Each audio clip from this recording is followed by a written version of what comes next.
જોવો આ મને એમ લાગે છે કે આ છોકરી આમ ભગવાને આમ નાની રાખી પણ આમ મોટી થઈ ગઈ છે. લે લે લે લે એ બાપા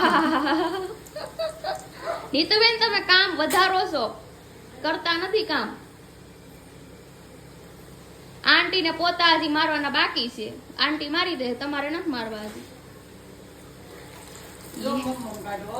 હેલો દોસ્તો, welcome back to my YouTube channel. કેમ છો બધા? આઈ હોપ કે બધા મજામાં જશો. હું પણ મજામાં છું. ફરીવાર આજે આપણે નવા દિવસના નવા વ્લોગ સાથે તમારી સામે નવો વ્લોગ લઈને આવી ગયા છીએ. ને શિયાળાની સવાર છે, ધીમી ધીમી ઠંડી છે, ધીમો ધીમો તડકો છે ને બોડીમાં પણ એનર્જી છે. એટલે આજે એકદમ એનર્જીવાળો વ્લોગ લઈને આવી ગઈ છું તમારી સામે. ને મારો પ્રેગ્નન્સીનો 9મો મંથ ચાલે છે, તમને લોકોને ખબર જ છે. પણ તો પણ આપણા શરીરમાં એવી જ એનર્જી અને ચુસ્તી ને સ્ફૂર્તિ છે. કોઈ પણ જાતની તકલીફ કે કોઈ પણ કહેવાય કોમ્પ્લિકેટેડ કાંઈ એવું કાંઈ તકલીફ છે નહીં. અને હું થોડું ઘણું નીચે કામ પતાવીને ઉપર આવી. થોડી ઘણી ગરમી થઈ ગઈ, કામ કરીએ એટલે ગરમી ચડી જાય, નકર પછી એમ બેઠા હોય તો ઠંડી લાગે.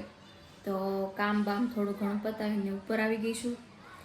ને 9મા મંથની પ્રેગ્નન્સી ચાલી રહી છે મારી. એટલે 9મા મંથની અંદર અમે ડૉક્ટર પાસે ગયા હતા. તો ડૉક્ટરે અમને શું સલાહ આપી કે ભાઈ 9મા મંથની અંદર તમે પોતા ઉભડકમાં કે પોતા મારી શકો છો. જેમ કે 1 થી 8 મહિના સુધી પોતા મારવાની ના પાડે, પણ 9મા મંથની અંદર પોતા મારવાથી આપણે બોડીમાં સારી એવી એક્સરસાઇઝ પણ થાય અને નાના મોટી એક્સરસાઇઝ પણ કરવાની કીધી છે. તો જ્યારે જ્યારે ટાઈમ મળે ત્યારે આપણે એક્સરસાઇઝ પણ નાના મોટી કરતા હોઈએ છીએ.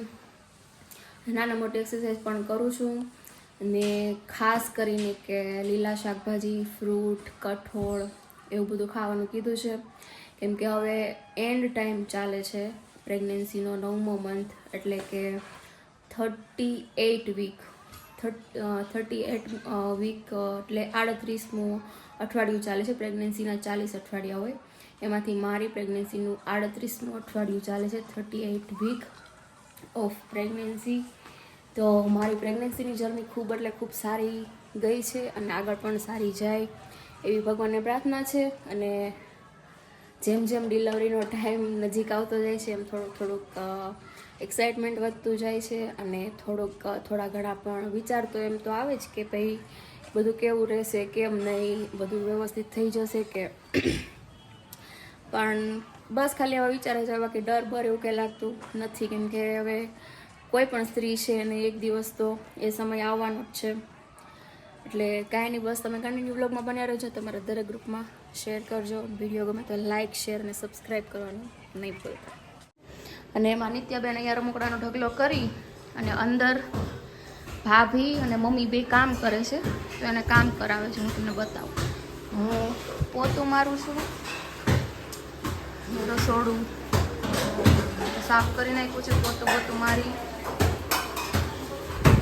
એમાં નિત્યાબેન કામ કરે છે, ઠામડા ઉઠે જો નિત્યાબેન ઠામડા ઉઠકે છે.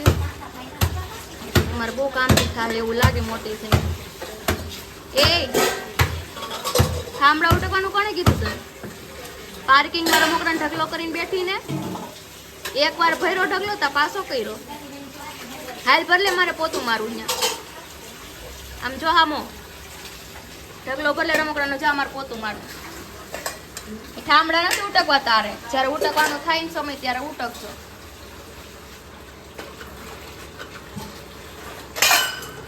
અહીંયા મમ્મી વાસણ ઉટકતો તો એ જો આવ્યો. કામ ઢી એટલે બહુ કામ ઢી એમ. ઉટકેલા વાસણ ખાટલીમાંથી બહાર કાઢ નાખ્યા. બોલો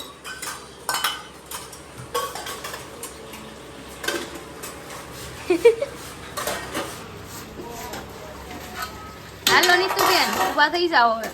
બહુ કામ કરી લીધું તમે. મને રમકડે રમવું નથી ગમતું, મને વાસણ આવીને રમવું ગમે. હા, રમકડા તો બિચારા એમને પડ્યા હોય.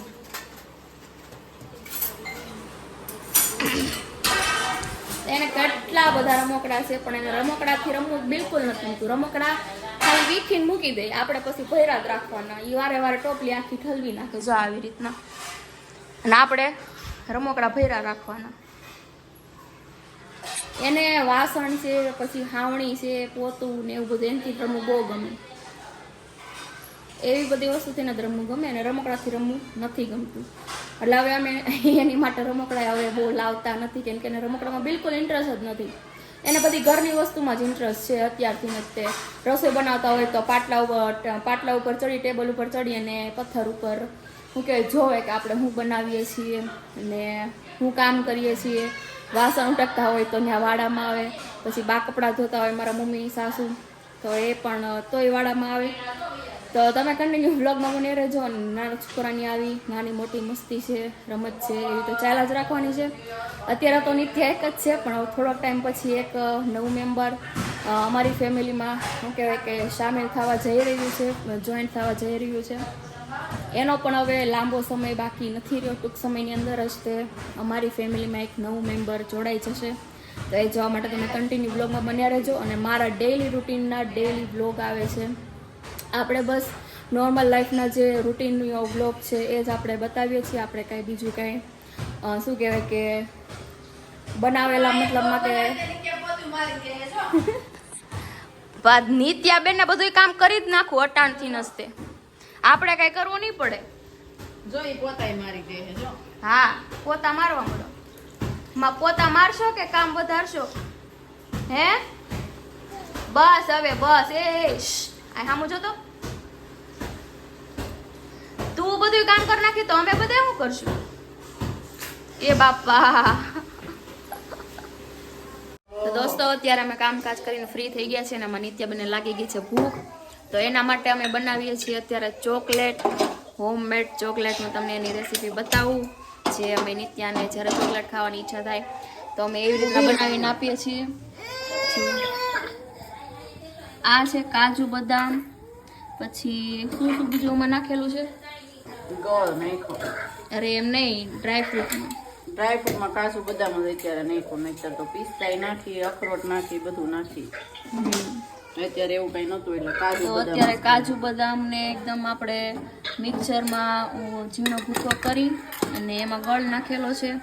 અને અત્યારે ઘી પણ આપણે એમાં એડ કર્યું છે. અને બધું મિક્સ કરી અને એની ગોળી વાળી અને એવી રીતના ચોકલેટ બનાવીને અમે નિત્યાને આપીએ છીએ. તો નિત્યાબેને જો રસોડા ઉપર બેહીને જોવે છે કે મમ્મી કેવી રીતના બનાવે છે, કેવી રીતના મમ્મી બનાવે છે એ જોવે. જો પછી આવી રીતના મિક્સ કરી દેવાનું બધું. ચોકલેટ બનાવે છે. ચોકલેટ બનાવે નિત્યા છે એના ફિયારે વાત કરે છે. એના ફિયાનો વિડીયો કોલ આવ્યો છે. તો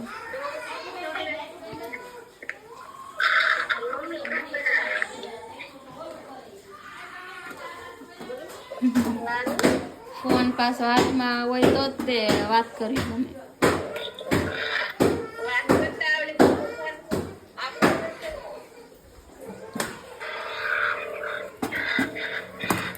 તો આવી રીતના બધું મિક્સ કરી અને કરી નાખવાનું. અને પછી આપણે એની નાની નાની ચોકલેટની ઝીણી ઝીણી ગોળી ટાઈપ આપણે બનાવીને બાળકોને આપી શકીએ.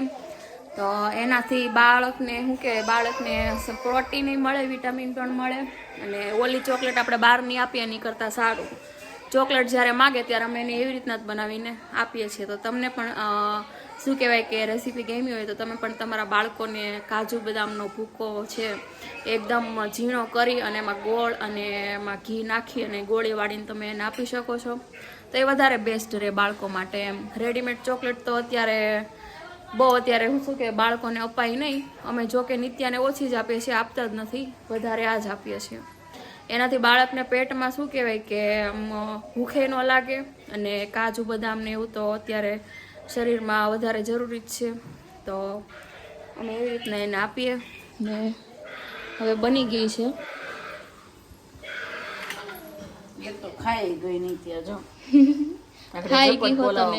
નિત્યા અમારે જો. હે નીતુ જો બસ ધીમે ધીમે દીકા, ધીમે ધીમે એક એક આપવી પડે. નિત્યા નહીતર તો બધી ખાવા મળે. કાની તું તો નિત્યાબેન એકારે બધું ખાઈ લીધું છે. જો અને ડીશ ખાલી કરી નાખી છે. ઈ કરતી મોઢું જો તારું આખું ભરી દીધું. બતાય ચોકલેટ બતાય આ મોઢું ખોલ કેવી છે મોઢું ચોકલેટ ખોલ. જોવા દે. નિત્યાબેને ચોકલેટ ખાઈ લીધી છે. નિત્યાબેને ચોકલેટ ખાઈ લીધી ને અમારે મને ભૂખ લાગી છે ને ભાભીને ભૂખ લાગી છે તો અમે લોકો ખાઈએ. આજે આપણે સુખડી બનાવી હતી ઢેફલા એ